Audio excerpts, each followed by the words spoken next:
안녕하세요. 무능력한 남편과 이혼한 30대 여성입니다. 남편과 저는 모임에서 만났습니다.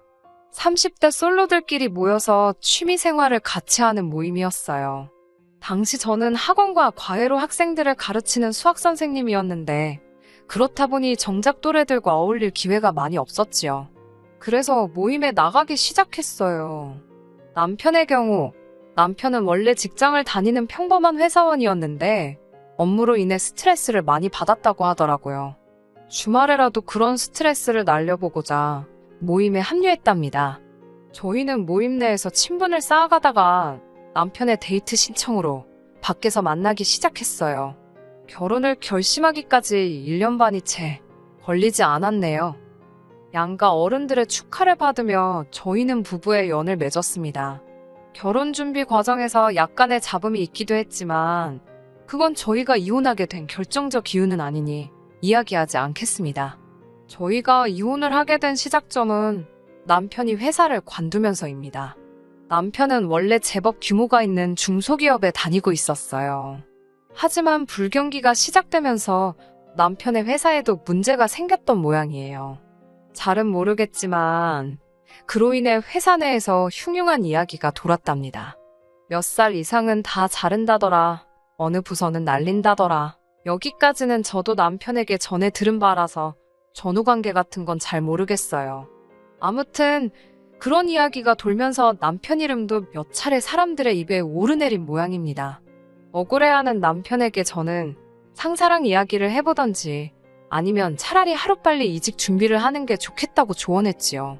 하지만 남편은 치사하고 더럽다며 회사가 여기밖에 없냐는 식으로 얼마 지나지 않아 하루아침에 사표를 써버리더군요. 원래도 성격이 좀 다혈질이긴 했지만 그렇게 경솔한 사람인지는 미처 몰랐기에 너무 당황스러웠습니다. 사회생활을 1, 2년 해본 사람도 아니면서 어떻게 충동적으로 그런 결정을 내릴 수 있는 건지 솔직히 한심하고 실망스럽기가 이루 말할 수 없었네요.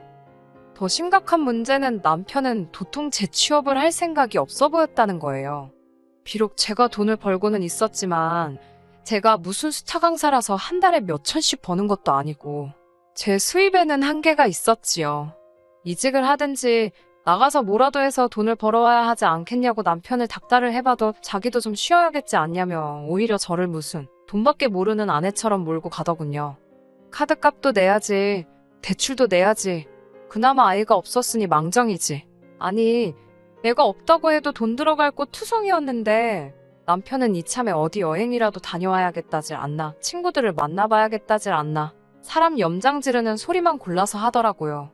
아무리 말해도 제 말은 개똥으로도 안 듣는 남편과는 대화를 할 수가 없었기에 결국 어머님께 도움을 요청했습니다.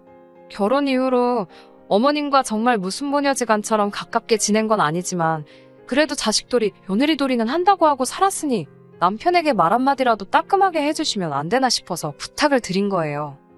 하지만 어머님께서는 오히려 저를 이상한 사람으로 몰아가시더군요. 다 큰 성인 둘이 가정을 이루고 살면 뭐가 됐던지 간에 둘이 알아서 하는 거지. 왜 당신을 귀찮게 하냐고요. 어머님 말씀이 틀린 건 아니지만 그래도 부모 자식 간인데 이렇게까지 선을 그으실 수가 있나 싶어서 너무 서운하고 속상했네요. 그래도 이혼까지는 생각하지 않았습니다. 어느 부부에게나 있을 수 있는 시련이고 고난이라고 여기려고 했어요. 겉으로 보기에는 남편이 아무런 노력도 하지 않고 있는 것 같았지만 그래도 마음 한켠으로 남편이 저 모르게 뭔가 생각하고 준비하고 있진 않을까라는 미련한 희망도 버리지 못했고요. 그렇다고 저까지 손 놓고 있을 수는 없겠다 싶어서 소유 어떻게 먹고 살아갈지 수소문하던 중 과일청이 전망이 괜찮다는 이야기를 듣게 되었습니다.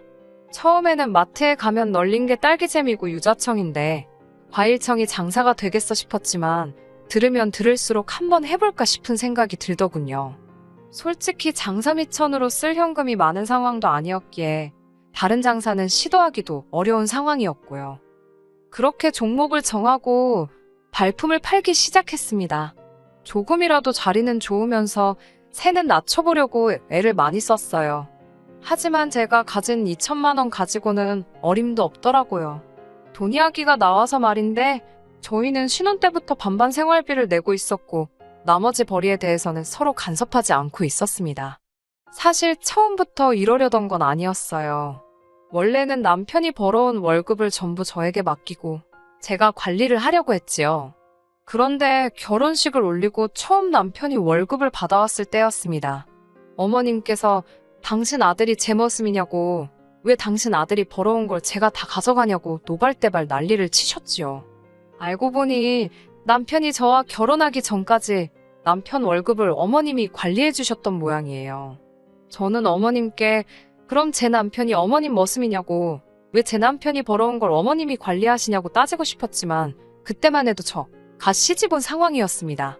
어머님을 상대로 그런 소리를 한다는 게 쉽지 않았어요. 결국 어머님과 저 나름대로 합의를 본 게 둘 중 누구도 남편 월급에 손대지 말자는 거였지요. 남편은 이래도 그만, 저래도 그만이라는 식이었고요. 저는 남편에게 장사를 하려고 하는데 돈이 부족하다고 그동안 모아둔 돈 좀 꺼내보라 했습니다. 그러자 한다는 소리가 제가 하고 싶어서 하는 장사인데 왜 자기가 보태냐고요. 저는 남편에게 지금 3개월째 생활비를 전혀 안 주고 있지 않냐. 그런데 그런 소리가 나오냐고 받아쳤습니다. 장사를 하고 싶어서 하는 사람이 몇이나 되겠냐고, 당신이 안 벌어오니까 어떻게든 먹고 살려고 그러는 건데 말을 그따위로밖에 못하냐고, 차라리 미안하다, 고맙다 그러면 나도 화는 내지 않을 거라고 막 쏟아내듯 싸붙였고요. 그제서야 남편이란 인간이 한다는 말이 미안하다며, 그런데 모아둔 돈은 잘 모르겠답니다. 당신 돈인데 잘 모르겠다는 게 무슨 소리냐니까 남편은 조금 머뭇거리는 듯 하더니 어머님 이야기를 꺼내더군요. 어머님과 제가 남편 월급으로 전쟁을 치르고 한 2달 정도 지났을 때였답니다. 저 몰래 남편을 찾아간 어머님께서 그래도 어미로서 아들한테 도움이 되고 싶다는 말도 안 되는 소리를 하셨던 모양이에요. 그러면서 당신을 믿고 맡기라고 막말로 피 한 방울 안 섞인 저보다 어머님이 낫지 않겠냐고 그랬답니다. 어머님이 그런 식으로 말씀하셨다는 게 짜증나고 거슬렸지만 그땐 그런 걸로 따질 때가 아니다 싶었어요. 남편 돈이 어머님 손에 있다는 걸 안 이상 일단은 어떻게든 그 돈부터 찾아와야겠다 싶었지요. 그 길로 남편과 함께 어머님을 찾아갔습니다. 남편이 어머님께 이제 돈 관리 직접 해야겠다며 돌려달라고 이야기를 하자 어머님께서는 안 된다고 딱 거절을 하시더군요. 남편도 저도 어이가 없었지요. 남편 돈인데 못 준다고 하시니까. 제가 어머님께 이런 장사를 해보려고 하는데 지금 돈이 부족해서 그런다. 그러니 제발 돌려달라 했습니다. 그러자 어머님께선 신우 이야기를 꺼내셨어요. 남편보다 3살 어린 신우는 어머님이나 아버님은 귀여운 막내 공주님이라 부르시지만 제 눈에는 철딱선이 없는 사고뭉치 정도로 보입니다. 나이가 30인데도 걸핏하면 시부모님한테 용돈 받아가고 그 용돈으로 뭐 유용하게 쓰는 것도 아니에요. 짝퉁 명품을 산다거나 친구들한테 보여주기 식으로 쓸데없이 돈 낭비를 하는 식이지요. 그런데 그런 신우가 어머님께 유학을 가겠다고 했답니다. 커피를 배우러 이탈리아에 간다고요. 그 말을 들으니 정말 기가 막히고 코가 막혔지요. 하지만 어머님은 드디어 당신 딸이 어떤 목표를 가졌다는 그 사실 자체에 꽤나 감격하신 눈치였습니다. 애가 이렇게까지 해보겠다는데 가족으로서 도와줘야 하지 않겠냐며 남편이 모아둔 돈으로 유학을 보내주기로 했다는 거예요. 제가 그게 말이 되냐고, 신우가 유학을 가건 말건 전 관심 없다. 하지만 왜 제 남편 돈으로 그걸 대주냐고 따졌어요.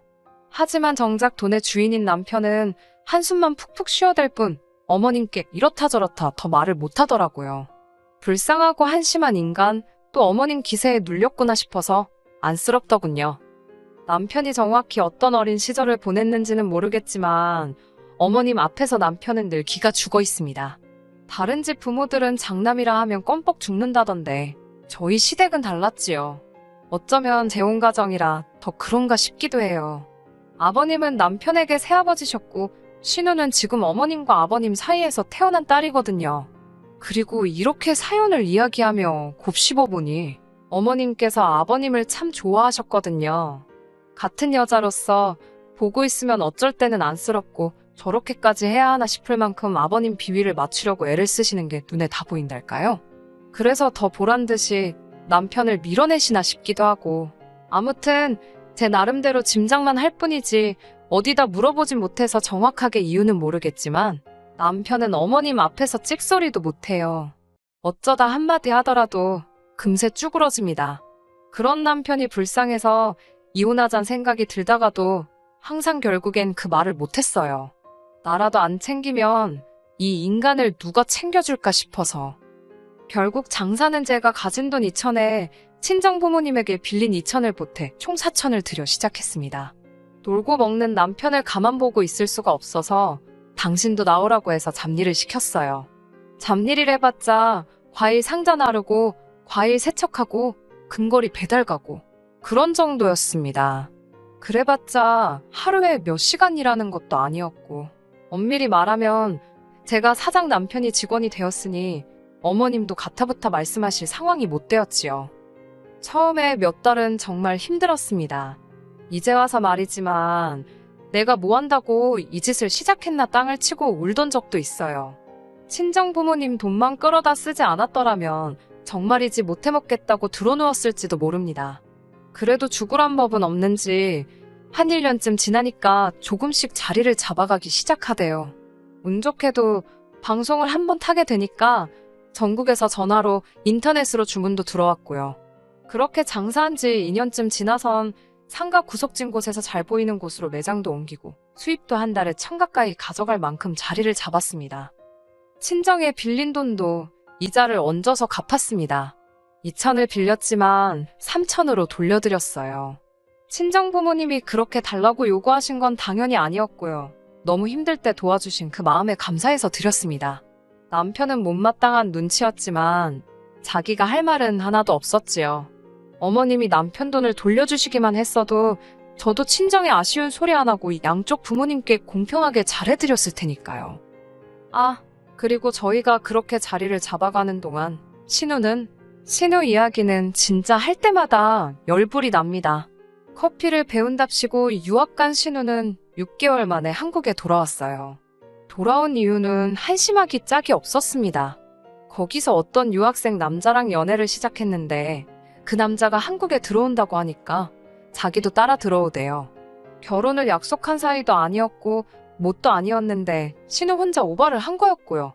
아니나 다를까 얼마 안 가서 헤어졌고 그런 와중에 까먹은 돈이 얼만지 이후로 쇼핑몰 한다고 까불다가 돈 까먹고 공무원 준비한다 까먹고 저희가 과일청으로 자리 잡는 2년 남짓한 시간 동안 신우는 지 오빠가 그러니까 저희 남편이 벌어온 돈 야무지게 다 까먹었더라고요. 하긴 신우 욕할 게 아니지요. 철딱선이 없는 딸이 해달라는 대로 해주신 시부모님이 문제고 천치마냥 지 돈 달라고 고집 못 피운 남편이 문제였지요 뭐.